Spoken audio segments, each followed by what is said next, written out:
매일 아침 꼭 챙겨야 할 뉴스 딱 3개만 골라서 깊게 들여다봅니다. 뉴스 세계 시간인데요. 오마이뉴스의 곽우신 기자 모셨습니다. 어서 오세요. 네, 안녕하세요. 박지훈 변호사 모셨습니다. 어서 오세요. 안녕하십니까? 네, 저 오늘 첫 수익 가볼까요? 네, 라임 자산운용 사건과 관련해서 이 김봉현 전 스타모빌리티 회장으로부터 술 접대 의혹을 받고 있는 전현직 검사 4명이 모두 핸드폰을 교체했다고 합니다. 경향신문이 보도한 내용인데요. 서울 남부지검 수사팀이 본격적인 수사에 들어가기 전에 이들 4명이 모두 이 휴대전화를 교체했다는 겁니다. 근데 이제는 술 접대 의혹은 아니고 네. 검찰 수사 결과 접대 받았잖아요. 받았는데 그쵸, 다만 예. 96만 원. 네. 아직 뭐 확정이 근데 유죄로서 하는 재판이 남아 있으니까요. 네. 네. 사연이 좀 재밌습니다. 제각각인데 예컨대 이제 검사 출신 전관 변호사 A 씨 같은 경우 부부 싸움 등으로 다투다가 핸드폰을 분실했다. 왜 집어 던졌대요? 뭐 그랬나 봅니다. 그리고 지금 또 현직 검사 B 씨는 전화가 수십 통이 오는 바람에 이동하는 과정에서 떨어져서 깨졌다.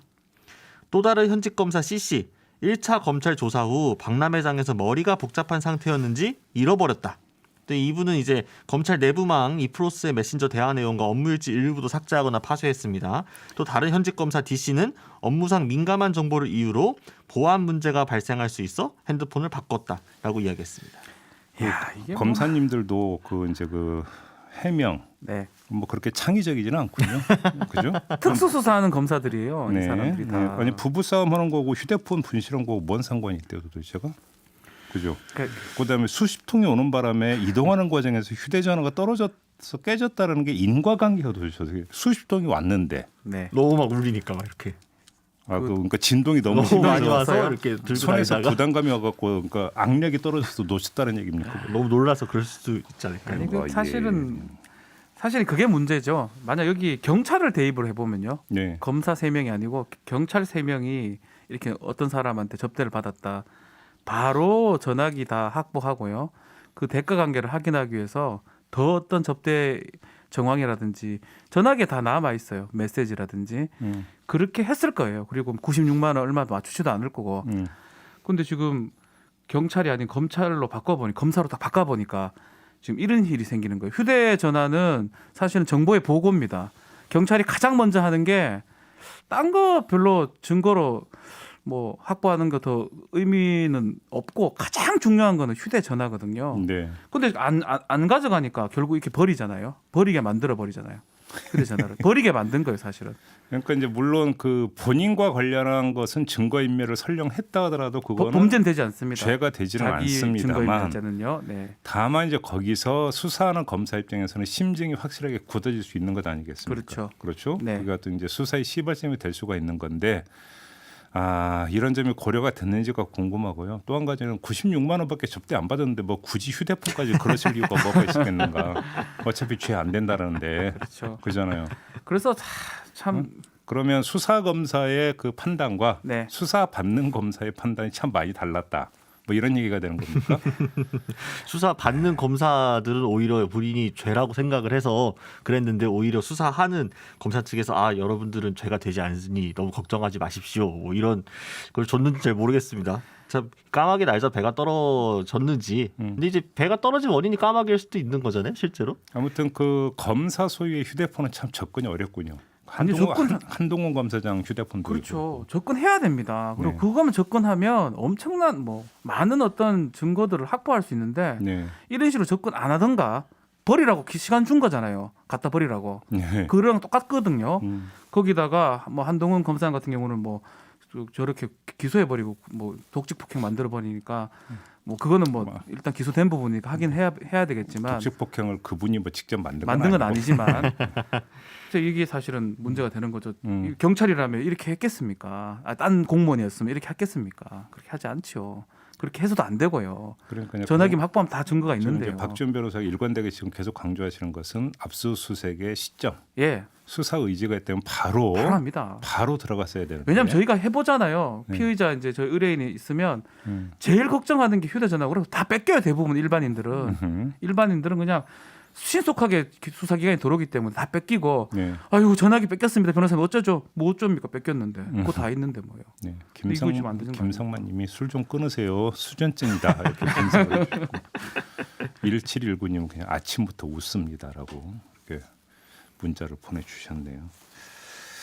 아무튼 이 얘기하니까 뭐 그 수사 결과에 대해서 참 이해가 안 된다라는 분들이 뭐 절대 다수긴 합니다만 96만 원 그죠? 네. 근데 아무튼 그럼에도 불구하고 한 명은 기소가 됐잖아요. 100만 그다음에 넘어가죠. 술 접대 받은 사실 다 확인됐잖아요. 네. 했잖아요. 예. 근데 윤석열 검찰총장은 왜 사과 안 합니까? 해야- 그 국정감사정에서 사과한다고 하지 않았습니까? 이렇게 사실로 얘기했거든요. 밝혀지면 대가가 있든 없든 예. 김영란법 위반이든 그건 뭐 용서할 수 없습니다. 그건 무조건 제가 뭐 조치하겠습니다. 이렇게 얘기를 했었어요. 조치한다는 얘기를 했었네 그때. 얘기 조치뿐만 아니라 가만히 있지 않겠다고 아무튼 얘기를 했었는데요. 그 사과하겠다라고 그 예고형으로 얘기한 거 제가 네. 또렷이 기억을 하고 있는데 저도 사과했다는 얘기 혹시 들어보셨어요? 안 아니 하셨어요. 제가 놓쳤을 수도 있습니다. 아직 안 했습니다. 못 들으셨죠? 네, 그런 네. 얘기가 아직 없었죠. 아니 국정감사에서 그 생중계되고 있는 상태에서 이야기를 한 거면 그건 대국민 약속에 그 준하는 거 아닙니까? 확정 판결 나야 이제 하지 않을까 싶어요. 그렇게 되는 건가요, 이 이야기? 아직 하지 않았습니다. 임기가 끝난 후에라도 하시려나요? 예, 알겠습니다. 자, 두 번째 뉴스로 넘어가죠. 네, 대통령 직속 국가물관리위원회가 금강과 영산강에 있는 보 5곳을 해체하거나 상시 개방하기로 최종 확정했습니다. 국가물관리위원회는 이 세종보와 죽산보는 해체를 하고 공주보는 부분 해체, 또 백제보, 승천보는 상시 개방하는 등의 이 보 처리 방안을 심의 의결했다고 밝혔는데요. 이게 이제 2017년 5월에 문재인 대통령이 4대강 보 처리 방안 마련을 지시한 지 4년 만에 이루어진 결정입니다. 그런데 이 구체적인 해체 시기는 특정하지 않았습니다. 아무래도 현장에 반발을 의식한 거 아니냐라는 지적이 나오는데요. 중앙정부와 지방정부 그리고 지역 주민 등이 협의해 결정을 하라고 했지만 이 지금 4대강 중에서 나머지 한강 낙동강의 경우에는 아예 지금 기초 조사조차도 실시하지 못하고 있는 상황입니다. 사실상 문재인 대통령이 임기 중에 4대강 재자연하는 물 건너갈 상황에 놓인 건데요. 정부의 4대강 보호 문제 해결 의지 자체가 부족한 거 아니냐 이런 비판도 나오고 있습니다. 시기가 너무 멀어졌는데요. 그러니까요. 이거 이런 말 있잖아요. 너 나중에 두고 보자는 얘기는 괜찮다는 뜻이에요. 그 나중에라고 기약 없는 나중은 네. 아무것도 아니다라는 이야기를 우리가 흔히 지금 하지 딱 않습니까? 그래요. 2017년 5월이면 네. 거의 이제 취임 초 그 무렵인데 그때 지시를 했는데 지금 임기 이제 거의 1년 정도 더 남은 이 시점에 지금 의결을 하고 아직까지 뭘 안 하고 있다 그러면 이 될 수가 없는 거죠 사실. 아니 차라리 그 지난 4년의 기간 동안 지금까지 이야기가 중앙정부와 지방정부 간에 협의하고 네. 지역 주민 간에 협의를 해서 결정하라 이거잖아요. 네네. 차라리 지난 4년간 그냥 협의하게 놔두든지. 그렇죠. 이걸 하게 놔두든지 요거를 지금 결정한다는 게 좀 이상한 거 웃긴 거죠 사실 어떻게 보면. 그러니까 이제부터 협의 개시하라고 하면 이게 협의가 됩니까? 안 되죠. 2017년 5월부터 그때부터 협의를 좀 해서 네. 진도를 빼든지 했었어야 되는데 네. 그게 아닌 거잖아요. 지금부터 협의하라면 그냥 지나간다고 봐야 되겠죠.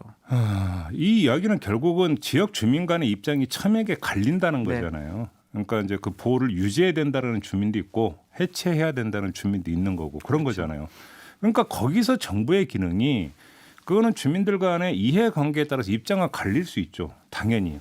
이런 경우에 근데 문제는 이거는 어떤 전문적인 그 조사와 연구가 필요한 영역이기 때문에 그래서 물관리위원회 선 거잖아요. 네. 그럼 그거에 대해서 지침을 주는 게 결국은 그냥 방향을 제시해 줘야 되는 게 위원회의 역할이잖아요. 네. 근데 알아서 협의하세요 이래버리면 물론 해체 시기지만 네.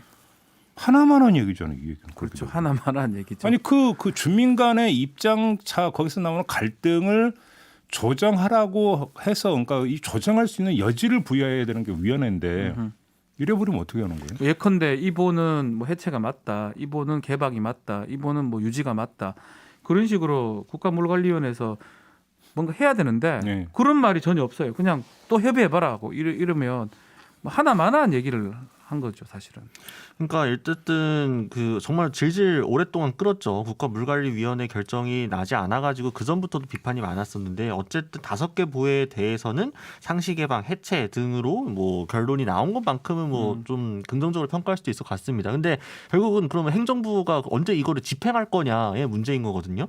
갈등이 있었을 때 진행자께서 얘기해주신 것처럼 갈등이 있으니까 여러분들 자치적으로 알아서 해결해 보세요라고 할 게 아니라 정부가 해야 될 일은 설득하고 나서서 의제를 던지고 갈등을 조정해 나서면서 만약에 필요하면 뭐 보상도 해줄 수 있는 문제고요. 그렇죠. 그다음에 그러면은 주민들한테 대안으로 말해줄 수 있는 건 무엇인가 이거를 적극적으로 고려를 하면서 이거 대통령 공약 아니었습니까? 그래서 4대강 제자연화도 굉장히 오래전부터 시민사회계라든가 환경단체 등에서 예전부터 많이 요구를 해왔던 거고 4대강이 애초부터 한반도 대운하를 전제로 해놓고 그거를 준비하기 위한 과정이었다는 거 이미 감사원 결과 다 나왔던 거 아니었습니까? 그런데도 이런 문제조차도 제대로 해결하지 못하고 있으면 사실상 4대강 제자연화 역시도 구호에 그쳤던 거 아닌가 선거 때. 그러고 나서 지금 와서 건드려 보려고 하니까 당장 민주당 소속 지방자치 의원도 일부 반대하고 있는 입장이다 보니까 섣불리 손댔다가 오히려 지방에서 표 떨어질까 봐 이거 민주당이 눈치 보는 거 아니냐 이런 지적이 나올 수밖에 없는 거죠. 네, 마이티 환즈님이 근데 MB 정부 시절에 토건 마피아들이 먹은 돈은 회수 못 하나요? 라는 댓글을 달아주셨는데 여기서 이제 전문 용어가 나오죠. 일수불태 낙장불입. 아니 뭐 근데 그거는 먹었다고 말할 수는 없고요. 어쨌든 뭐 건설을 해가지고 네. 비용이니까 그건 뭐 해수가 불가능하다고 봐야 되겠죠. 그러니까요. 예. 아니, 이거 제자연화 공사 들어가면은 이 토건하는 분도 돈 벌 수 있는 거 그렇죠. 아닙니까? 오히려 좋은 게 아닙니까? 다시 해체하면 또 비용이 드는 거거든요. 그렇죠. 그때 또 돈이 또 들겠죠, 사실은. 아이고. 네, 자 세 번째 뉴스로 넘어가죠. 네, 택배 노동자들이 총파업 돌입을 예고했습니다. 택배 노동자 과로사 대책위원회와 택배 노조는 기자회견을 열고 오늘로 예정되어 있는 5차 사회적 합의 기구에서 제대로 된 대책 합의를 하고 또 이를 즉시 시행할 것을 약속하라고 요구하고 있었습니다. 노사정이 참여하는 이 사회적 합의기구 자리에서 택배 노조는 택배사의 분류작업 인력 그리고 비용을 100% 부담할 것, 야간 배송을 중단할 것, 지연 배송을 허용할 것, 택배 요금을 인상해 줄 것 등을 요구할 계획인데요. 네. 받아들여지지 않으면 투표를 거쳐서 설 연휴를 앞두고 총파업에 돌입하겠다라는 겁니다. 택배 노동자들이 이렇게 강수를 둔 이유는 지난해부터 이어진 과로 및 사망 문제가 여전히 해결될 기미를 보이지 않고 있기 때문인데요. 물량 폭증은 코로나19로 인해 계속 유지되고 있는데 약속했던 뭐 분류작업 인력 투입 등이라든가 산재보험 가입은 이 대기업들 약속에도 불구하고 제대로 이루어지지 않고 있다라는 지적입니다. 그러던 와중에 지금 지난 12월 7일, 14일, 22일, 23일 그리고 올해 1월 12일까지 모두 택배 노동자가 쓰러지거나 사망하는 사고가 계속되고 있습니다. 그러니까 얼마 전에도 한진택배 노동자가 또 이제 쓰러져서 그 지주마카 출혈 뭐 그렇죠. 판정까지 나왔는데 흑석동에서. 네. 근데 그분이 이제 그 고객에게 이제 그 택배 보냈다고 보낸 문자 메시지 시점을 보니까 뭐 새벽 1시, 네. 새벽 3시. 그러니까 심야 지금 그 배송이 계속되고 있다는 새벽 배송 얘기죠. 지금 계속 하고 있습니다. 그러니까. 안 하기로 안 하게 하겠다. 근데 그대로예요. 뭐 택배 회사에서도 좀 바꾸겠다라고 얘기했는데 잠시 그냥 방침 같은 거만 밝힌 것 같고 네. 실제로 바뀌어진 거는 거의 없어 보이거든요. 뭐 저도 뭐 사실 택배 같은 거 보면 새벽에 막 오는 저도 새벽에 나오는데 새벽에 나와요 막 와요. 저렇게 하면 할 수 있나 이런 생각을 한 적이 있는데 네. 결국 말은 저렇게 하지만 실제로 바뀐 거는 지금 거의 없어 보입니다. 그러다 그러니까요. 보니까 총파업까지 지금 얘기를 하는 것 같아요. 그러니까 사실 지금 앞에 이제 분류 작업 인력 및 비용을 회사 측에서 100% 부담해 달라. 이 부분은 이제 아무래도 이제 자영업자들인 각종 택배 점포들이라든가 택배 기사들 간의 이제 특수고용 관계에 있어서 조정하는 게 좀 필요해 보입니다. 하지만 야간 배송 중단, 지연 배송 허용, 택배 요금 인상 등은 이미 다 약속한 거 이거 새로운 요구가 그렇죠. 전혀 아닙니다. 지난해 정부도 그렇고 택배사들도 다 이제 고개 숙이면서 약속했고 그래서 분류 인력 1,000명 도입하겠다, 4,000명 도입하겠다 단계적으로 해가지고 이제 야간 배송도 중단하겠다라고 했지만 심야 배송 분명히 중단한다고 했는데 사실상 우야무야 알게 모르게 다 하면서 하고 있고요. 안 하고 있는 척 하고 있는 것만 하고 있는 거거든요.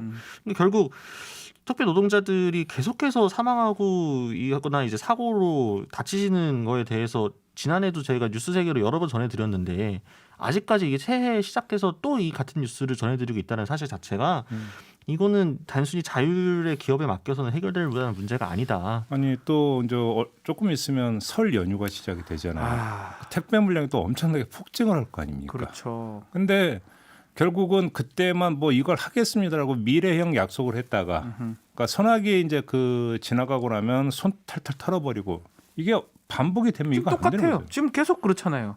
말은 하거든요. 하는데 실천이 안 되는 모습이거든요. 사실은. 네. 그렇기 때문에 이제 법이 필요한 거예요. 법을 만들어서 강제를 해가지고 예컨대 뭐 처벌한다든지 그런 것들을 해야지만 이제 가능한 상황이 아닌가 네. 그렇게 보입니다. 그냥 이 맡겨서는 결국 계속 사망자는 발생할 것 같고요. 과로사 등등.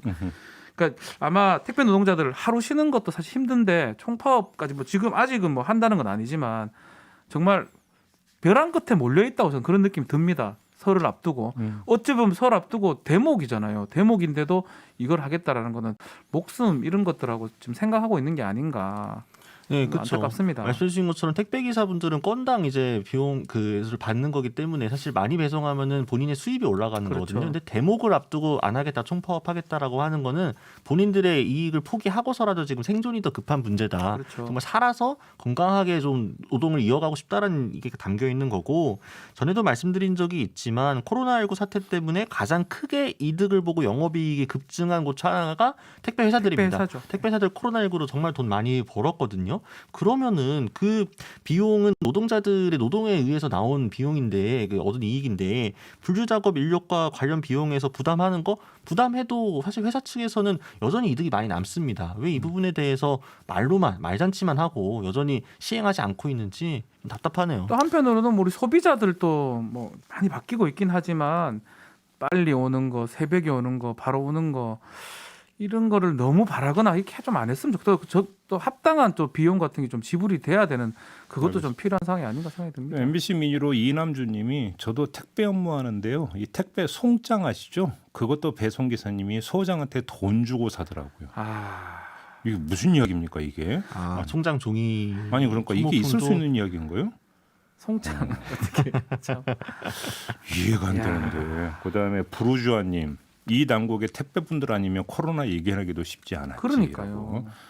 네. 코로나 우리 그래도 생활할 수 있게 해주는 분들이잖아요. 택배 노동자분들이.